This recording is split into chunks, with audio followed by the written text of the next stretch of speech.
So, kailangan talaga yung e-travel guys. Sabi nila i-ready na daw yung e-travel. Tapos yung passport. Ito yung ano ko, rebooking ticket ko para kukuha ng boarding pass. So, yung e-travel ko guys, I hope ito siya. Pero, tingnan natin kasi according doon sa YouTube na nakita ko yung mga US citizen din na kailangan yung e-travel. Pero i-check pa rin natin. Pasahero ng Philippine Airlines. Hello guys. Nakuha ko na pala ang aking boarding pass pauwi ng Pilipinas.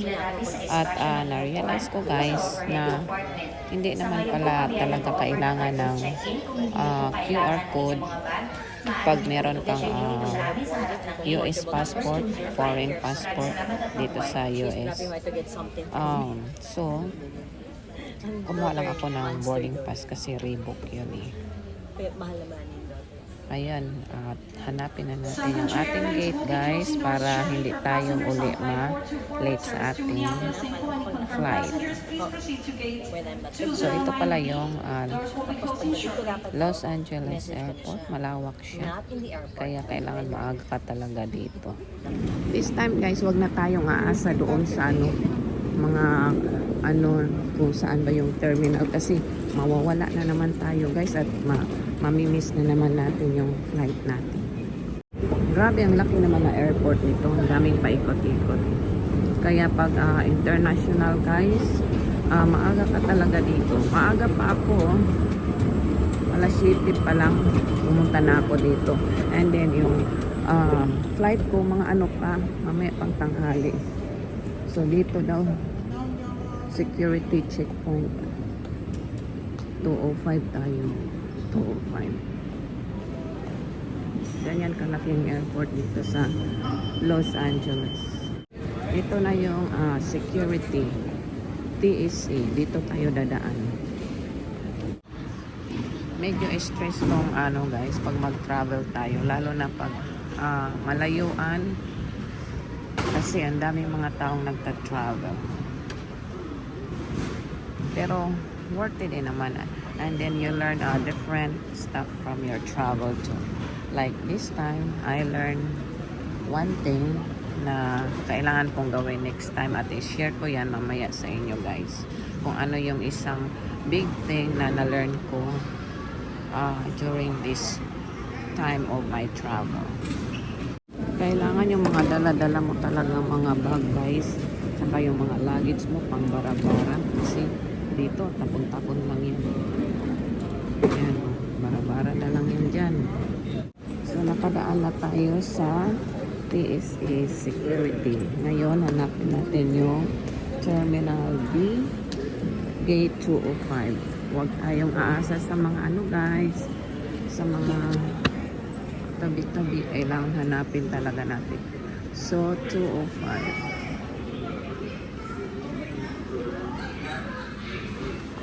Ayun ang B.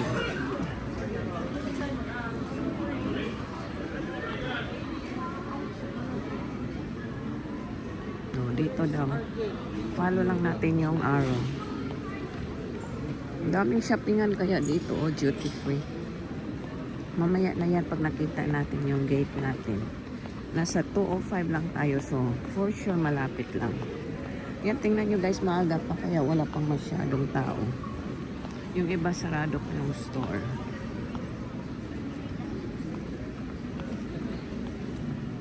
$205. Alright. Pasalamat talaga ako guys na kahit na late ako sa flight, na rebook, hindi na ako nagbayad ng extra fee.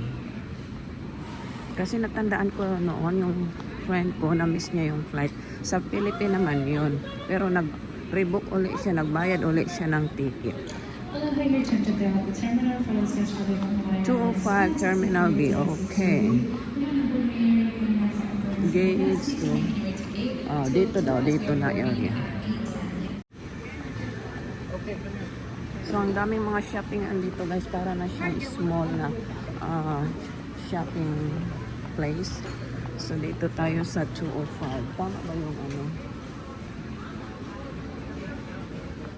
So dito, malaki yung sign 205. 201 to 201 to 225. Dito yung gate. Diyos ko, malolos nga yung weight mo dito. Buti na lang, lagi kaming nag-exercise walking, guys.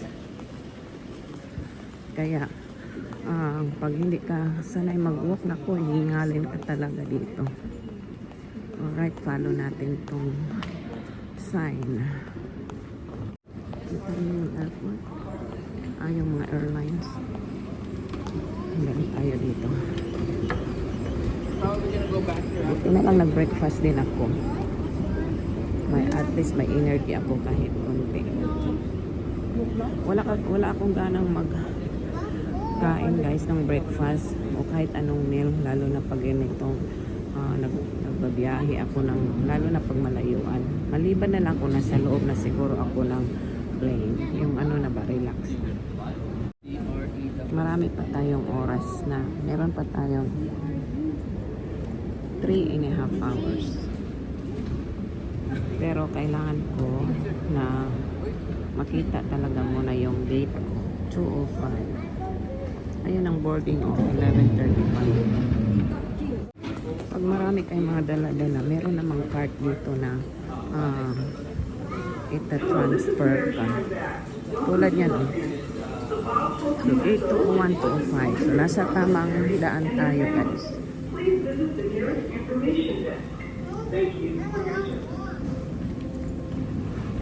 Ayan, parang ano to siya, escalator.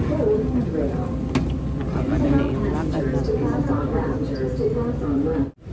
Ayan, gumagalaw to guys. Kaya parang naging mabilis yung paglakad natin. Alright, nasa kabilang kanto yung Terminal B. Dapat pala nag-rubber shoes ako guys kasi yung suot ko comfortable na naman siya, kaso pag matagalan na paglalakad hindi na siya comfortable. So kapag magbiyahe kayo guys, maganda yung naka-open na sandal kayo na may sock o kaya yung rubber shoes. Rubber shoes mas maganda, lalo na pag comfortable yung rubber shoes niyo. Parang walang katapusan tong nila, tunnel na to na dinadaanan, parang tunnel. Ang laki talaga ng airport na to. Ayan guys, aakyat na naman tayo, hindi pa pala tapos. Parang walang katapusan tong iniikotan namin.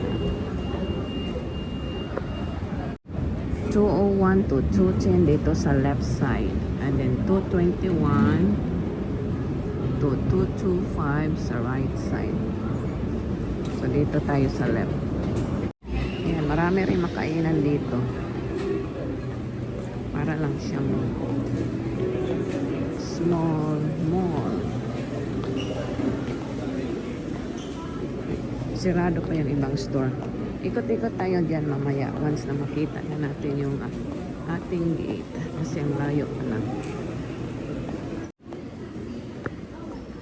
I hope nasa tamang gate na ako guys. Kasi sa terminal, sa gate, sa terminal A pala, meron ding same number. Ngayon, nasa terminal B tayo. Ayan, nakita ko na yung 204. Ngayon, nawala yung 205. Nasa dulo yata yung 205, guys. Ayan, nakita ko na yung 205. Parang wala pang masyadong tao. Napaaga ata ako masyado. Pero okay lang, at least sure na ako na hindi malilate. Ayan na guys. Layo ng nilakad ko Nakita na natin yung aking gate guys. So maglakad-lakad muna tayo dito dahil meron pa tayong 2.5 hours. Yung mga store unti-unti nang nag-open guys. So tingin tayo sa mga store nila dito. Meron din pala silang currency exchange dito guys. Ayan currency exchange. Halimbawa kung meron kang pera galing sa ibang country, ayan, pwede ka magpa-exchange yan. Hello guys, nagpapalit pala ako ng dollar dito to piso. So ang $1 nila is nasa 43 and 83 piso. So sa 583.30 bali 25p yun in piso. So yan lang guys, kung gusto nyo magpapalit ng ano dito ng currency, pero nagpapalit lang ako ng konti and then the rest doon na sa airport. Tingnan natin kung ano ang difference. Kasi dito 43 and 83 cents lang. In peso ang $1. Anyway, check pala natin guys yung ating luggage. According dito sa tracker guys, nandito pa siya sa LA. So hopefully sabay to sa pag-alis ko maya. Ayan, nakalagay yung address at pinakita rin dito kung nasaan yung aking luggage. Alright, kain muna tayo. Try natin tong Japanese ramen guys dito sa Santoka. Yan ang pangalan, Hokkaido Ramen. Ayan guys, may duty free dito. Tingnan natin yung mga tinda nila dito sa duty free.